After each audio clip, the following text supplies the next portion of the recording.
এই লোকটা একবারে পুরো একটা শহরের খাবার খেয়ে ফেলে। খেতে দেওয়ার কারণে লোকটা তাদের কিছু উপকার করতে চায়। সে 1 মিনিটের ভিতরে বড় বড় গাছ উঠিয়ে এই জায়গাটা পরিষ্কার করে দেয়।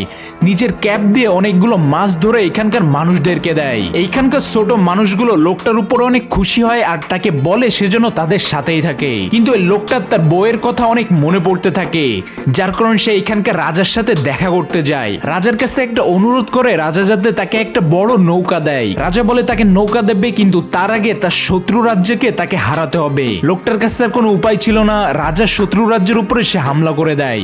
সেখানকার সব নৌকাগুলো টেনে সে রাজার এখানে নিয়ে আসে। এই যুদ্ধটা সে জিতে যায়, যার কারণে পুরো দেশের সব ছোট ছোট মানুষগুলো অনেক খুশি হয়ে যায় এবং এই বড় মানুষটাকেই তাদের রাজা হিসেবে দেখতে চায়। এটা দেখে রাজার অনেক রাগ হয়, যার কারণে এই বড় মানুষটাকেও রাজা মেরে ফেলতে চায়। তখন এই লোকটা রাজার অনুমতি ছাড়াই তার নৌকা নিয়ে এখান থেকে পালিয়ে আসে।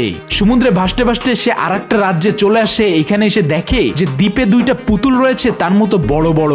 কিছুক্ষণ পরেই দেখে যে একটা ছোট্ট মেয়ে যে কিনা তার থেকে 100 গুণ বড়। সে এবার এমন একটা দ্বীপে চলে এসেছে যেখানে সে বড় না, তার থেকে অন্য মানুষগুলো হাজার হাজার গুণ বেশি বড়। এই দ্বীপের মেয়েটাই লোকটাকে নিয়ে যায় এবং নিজের মতো করে খেলা করতে থাকে তার সাথে। পরের পার্ট দেখার জন্য পার্ট 2 লিখে কমেন্ট করো।